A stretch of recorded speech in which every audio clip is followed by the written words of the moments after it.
Before you go any further, understand this. What you are about to hear was not discovered during operation, not during crisis, and not during emergency. It was found only after the last person had already left. If you are drawn to stories erased from official records, suppressed investigations, and places that behave differently when no one is watching, subscribe now. Project Echo exists to preserve what was never meant to remain accessible. You were told the building was empty, not abandoned casually, but evacuated with intent. Power shut down, workstations cleared, personal items removed. The kind of emptiness that implies finality. According to every official document, the story should have ended there. The facility sat beyond city limits, far enough to avoid curiosity, close enough to justify maintenance. From the outside, it was forgettable, mid-century concrete, narrow reinforced windows, no signage. You would have passed it without a second glance. Most people did. Inside, the building had served quietly for decades. Long-term research projects, archival observation, programs that never failed loudly enough to be cancelled and never succeeded publicly enough to be remembered. When the shutdown order arrived, it came without urgency. Budget realignment, structural consolidation, no incident attached. The evacuation logs are meticulous. Every room documented. Every system powered down in sequence. Nothing rushed. Nothing left behind. No one resisted. No one volunteered to stay. This detail matters because the door was not discovered until 72 hours later. The return team was dispatched for a verification sweep. Their task was not investigation, only confirmation. A final walkthrough to ensure compliance. Routine, predictable, safe. From the moment they entered, the silence unsettled them. Not the residual hum of standby systems, not even the echo of movement. A silence described as complete, heavy, as if the building itself had finished exhaling. Floor by floor, the inspection proceeds exactly as expected. Offices intact, chairs pushed in, whiteboards clean, laboratories sealed, no anomalies, no signs of hurried departure. The absence feels deliberate. When they descend to sub-level B, the language in the reports begins to change. Still professional, still controlled, but less certain. One inspector notes that the corridor feels longer than anticipated. Another records that his step count does not match the schematics. These observations are not flagged. Human perception falters in empty spaces. You would have dismissed them too. At the end of the corridor, they reach a surface that should have been familiar. A blank, concrete wall, documented in photographs taken years earlier. Except now, something interrupts its uniformity. A door, industrial, painted the same color as the surrounding wall. Flush, clean, finished. Not new, not damaged, not improvised. It does not announce itself, and that is precisely what makes it unsettling. There is no signage, no numbering, no warning labels, no handle, only a recessed panel where one should be. The door looks as though it has always belonged there. The team does not panic. Panic requires clarity. What they experience instead is hesitation, the mind stalling as it searches for an explanation that should exist but does not. Schematics are checked. The door does not appear. Renovation records offer nothing. Emergency evacuation maps show only a wall. Protocol does not allow undocumented access points to remain unexplored. Protocol also forbids opening unknown spaces without authorization. The reports resolve this contradiction by avoiding ownership. No one decides. It is simply recorded that the door was opened. The recess panel depresses easily. The door swings inward without resistance. There is no sound, Beyond it lies a room too small to justify its absence from the blueprints. Bare concrete walls. No furniture. No equipment. No visible power source. And yet, the air inside the room feels used. The word appears independently in multiple testimonies. Used, not stale, not contaminated, occupied without evidence of occupation. One inspector steps forward. As his foot crosses the threshold, his radio emits a brief burst of static, not interference, a single interruption. He turns back toward the team, mouth opening as if to speak. The door closes behind him. It does not slam. It does not lock.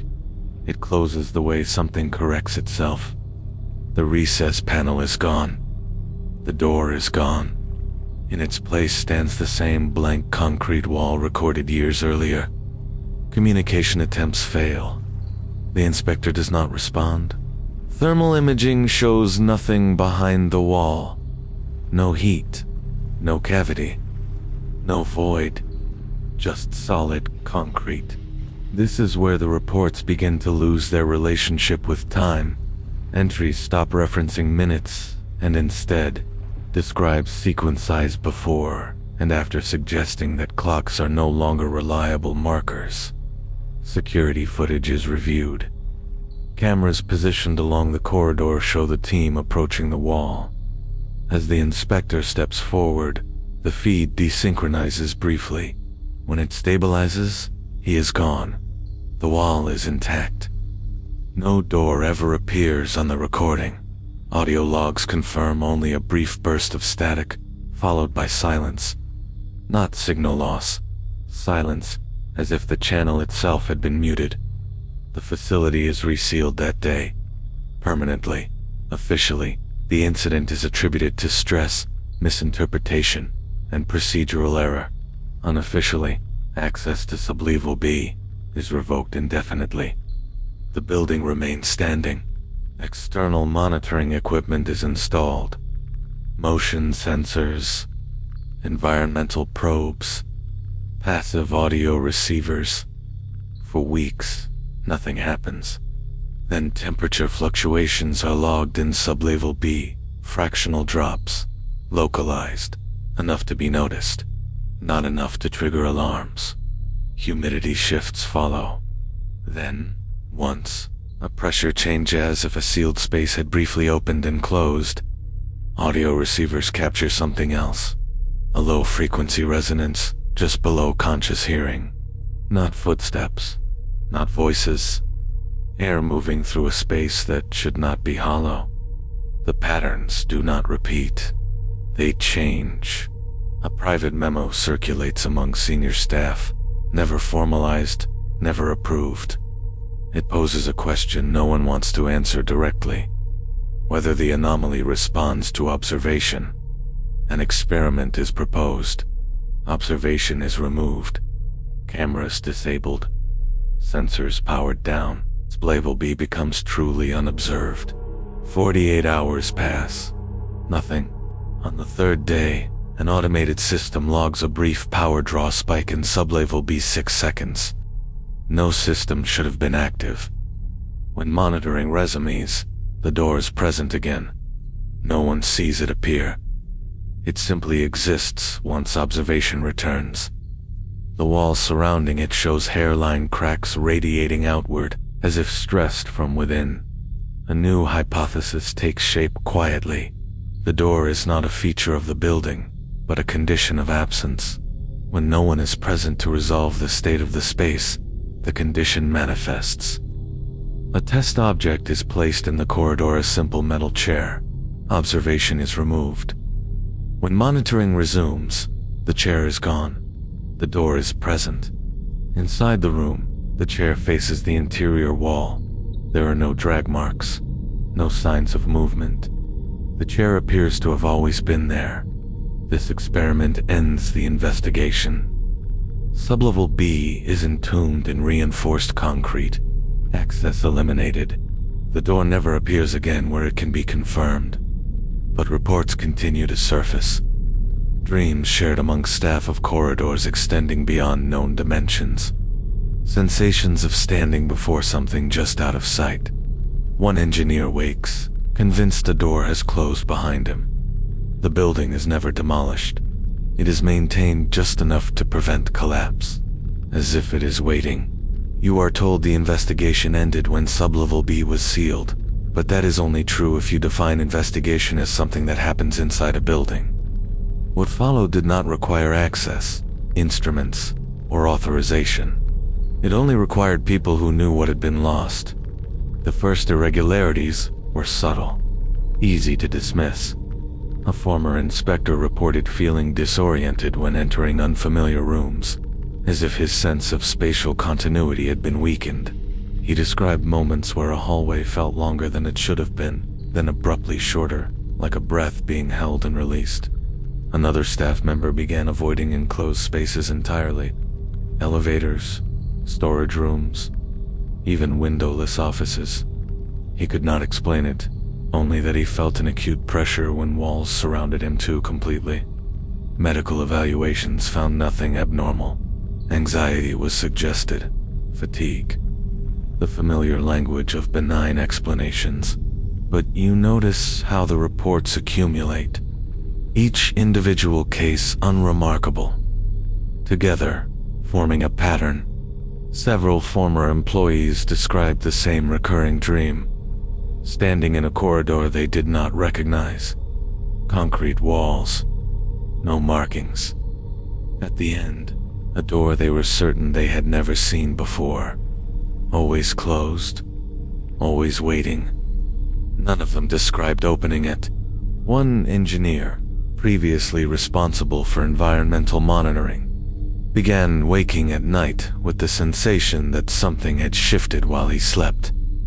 Not a presence, not a sound, a correction, as if a boundary had been adjusted without his consent. He reported that these episodes were accompanied by a distinct auditory memory. The brief burst of static recorded the day the inspector vanished. This detail appears nowhere in the public summary. The building itself remained quiet. External sensors recorded nothing further. No temperature anomalies, no pressure shifts, no vibrations. And yet, the decision is made to maintain the site indefinitely, not to reopen it, not to study it, simply to preserve it. You find this detail unsettling. Structures are demolished when they pose risk. Preserved structures serve a purpose. Years pass. Personnel rotate out. Memories fade. The case becomes a footnote, referenced only when discussing procedural edge cases, until a maintenance contractor files an incident report. He had been dispatched to inspect exterior infrastructure after a storm. Routine work. No access to the interior. No clearance beyond perimeter checks. His report is brief, professional, almost apologetic.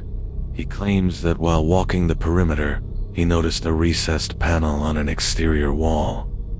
Not a door, not yet.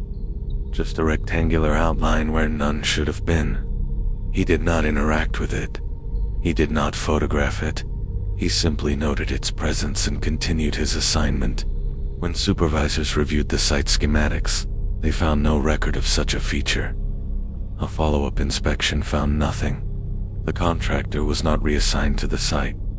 After that, references to the case become increasingly indirect. Mentions of spatial irregularities in unrelated facilities. Brief notes about structures exhibiting delayed architectural manifestations. You'll begin to understand that the door may not have been bound to the building at all. The final document in the archive is undated, unsigned, not formatted like an official report. It reads more like a personal assessment, written by someone who knew no further action would be taken. It suggests that the door is not an entrance or an exit, but a function, a resolution that occurs only in the absence of observers. The inspector did not enter a room. He entered a condition where space had not yet decided how to behave. Observation collapses possibilities. Absence allows them. The document ends with a warning. Sealing the space may have prevented further physical manifestation, but it did not eliminate the condition that allowed it to occur. It suggests that any sufficiently empty system, any place where attention, presence, and expectation have been withdrawn, completely could resolve the same way. A hallway after hours. A building scheduled for demolition. A room everyone agrees no longer matters. The door does not need to exist where people are looking. It exists where they are not. You realize now why the facility was never destroyed. Demolition requires presence, observation, intervention. Leaving it standing ensures the space remains unresolved. The archive ends without conclusion. No recommendations, no containment strategy. Only a final sentence, added long after the official case was closed. If a door appears and no one is there to see it, the door does not disappear. It waits. You close the file, understanding that this story does not end with a missing inspector or a sealed corridor. It ends with a question you cannot easily discard. How many spaces in your own life exist only because you are not looking at them? And what might appear there, quietly, once you leave?